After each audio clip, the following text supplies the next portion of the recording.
ہمارے گھروں کے اندر بند دروازوں کے پیچھے بہت مسئلے مسائل چل رہے ہوتے ہیں۔ گھریلو ناچاکیاں، لڑائیاں، دلوں کے اندر کدورتیں، گلے شکوے۔ مگر کیا ہم اپنے آپ کے لیے سوچتے ہیں؟ ہم یہ بات سوچتے ہیں کہ اگر یہ سب باتیں ہم سوچ رہے ہیں کہ میرے ساتھ یہ کیوں ہو رہا ہے، میرے ساتھ یہ سب لوگ کیوں کر رہے ہیں، میرے بارے میں ایسا کیوں سوچتے ہیں، میں بس ان کو خوش کر دوں، میں بس ان کے لیے کچھ کروں، بس یہ مجھے اچھا سمجھنا شروع کر دیں کہ میری نیت خراب نہیں ہے، میں ان سے پیار کرتی ہوں۔ ہم لوگوں کے بارے میں سوچ سوچ کر اپنی زندگی کو ولنریبل بنا لیتے ہیں۔ اگر ہم اللہ سبحانہ تعالیٰ کے بارے میں سوچنا شروع کر دیں تو آپ یقین جانیں کہ ہماری زندگیوں کی آدھی پریشانیاں ختم ہو جائیں۔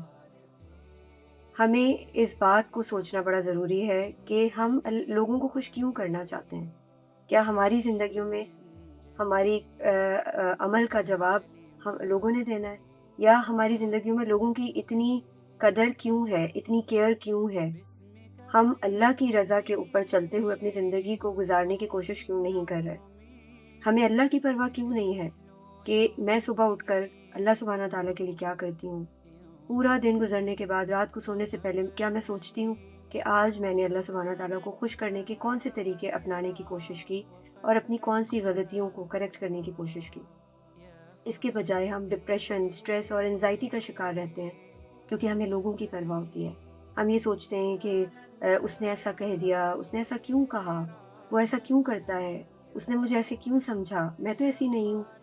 ہم کسی کو بھی جسٹیفائی ہمیں نہیں کرنا چاہیے، کیونکہ ہم اللہ کے سامنے صرف جسٹیفیکیشن دے سکتے ہیں۔ ہم اپنے رویوں کی اکاؤنٹیبلٹی صرف اللہ سبحانہ تعالیٰ کے سامنے ہی دیں گے، اور دینی بھی چاہیے، کیونکہ اللہ سبحانہ تعالیٰ کی ذات ہی نے ہمیں خلق کیا ہے، اور اللہ سبحانہ تعالیٰ کی ذات ہی ہم سے جواب لے گی، ہمارے ہر عمل کا جواب۔ ہم کیا سوچتے ہیں، ہم کن چیزوں میں اپنا ٹائم گزارتے ہیں، ہم کن چیزوں کی وجہ سے اپنی زندگی کو افیکٹ کر رہے ہیں اور ہارم پہنچا رہے ہیں، اور یہ ساری چیزیں ہمارے آس پاس کے لوگوں کے اوپر بھی بہت افیکٹ ڈالتی ہیں، اسپیشلی ہمارے بچوں کے اوپر۔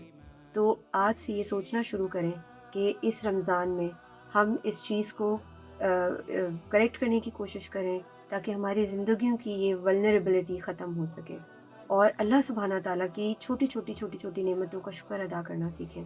تو ہمیں پتہ چلے گا کہ اللہ سبحانہ تعالیٰ نے تو ہمیں ان گنت بے حساب نعمتوں سے نوازا ہوا ہے، مگر ہم ہی ناشکرے اور ناقدرے ہیں کہ ہمیں فرصت ہی نہیں ہے کہ ہم ان نعمتوں کو دیکھیں بھی، سوچیں بھی اور اس کا شکر بھی ادا کریں۔